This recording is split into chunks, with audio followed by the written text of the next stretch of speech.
Patrimoine. Salut sur vous!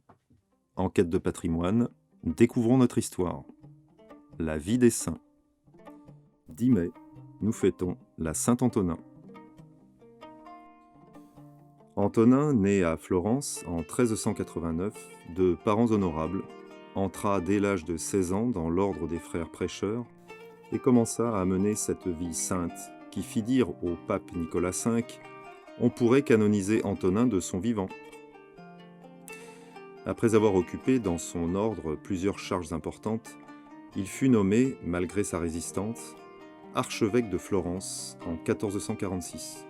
« Vous savez, dit-il, mon Dieu, que j'accepte cette charge contre ma volonté, pour ne pas désobéir à votre vicaire. Assistez-moi donc, Seigneur, comme vous savez que j'en ai besoin. » Il conserva sous la mitre les austérités du cloître et brilla de l'éclat de toutes les vertus épiscopales. La simplicité, la régularité qui régnait dans sa maison et dans toute sa conduite rappelaient les temps apostoliques. Sa table, ses habits, ses ameublements indiquaient sa modestie, son amour de la pauvreté. Il rappelait souvent qu'un successeur des apôtres ne doit avoir d'autres richesses, d'autres luxes que sa vertu. Il nomma d'abord 2 vicaires généraux, mais il ne voulut ensuite n'en avoir qu'un seul, selon l'esprit du droit canonique, afin qu'il y eût plus d'unité dans son administration. Il voulait connaître toutes les affaires, prenait sur toutes l'avis de son conseil et expédiait lui-même les principales. Chaque jour, il donnait une audience à ceux qui se présentaient. Il se montrait en toute occasion le protecteur et le père des pauvres. Sa bourse et ses greniers étaient moins à lui qu'aux indigents. Il n'avait point de chevaux, une mule lui suffisait. Encore la vendit-il souvent pour assister les pauvres. Des personnes riches l'achetaient et lui en faisaient ensuite présent. Il faisait à pied, chaque année, la visite de son diocèse.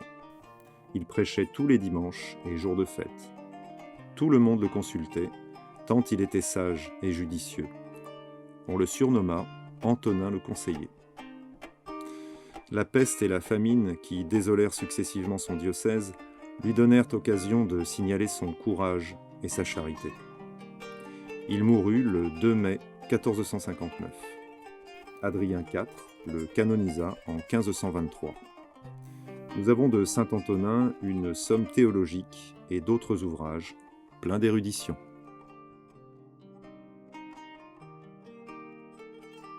10 mai, Saint Gordien et Épimaque, martyrs.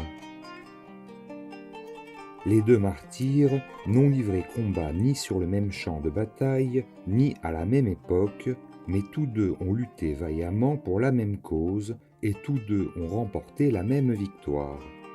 Saint Gordien, juge à Rome sous Julien l'Apostat, fut converti, lui et toute sa famille, par un condamné du nom de Janvier. Lui-même, condamné pour n'avoir pas voulu renoncer à la foi chrétienne, il fut battu avec des fouets plombés et eut la tête tranchée, 362. Son corps fut exposé aux chiens devant le temple d'Apollon, mais des chrétiens vinrent nuitamment l'enlever pour l'ensevelir dans une crypte sur la voie latine. Là avaient été déposées les reliques d'Épimaque, apportées d'Alexandrie, où ce saint, après la prison endurée pour la confession du Christ, avait remporté par le feu la couronne du martyre. 304.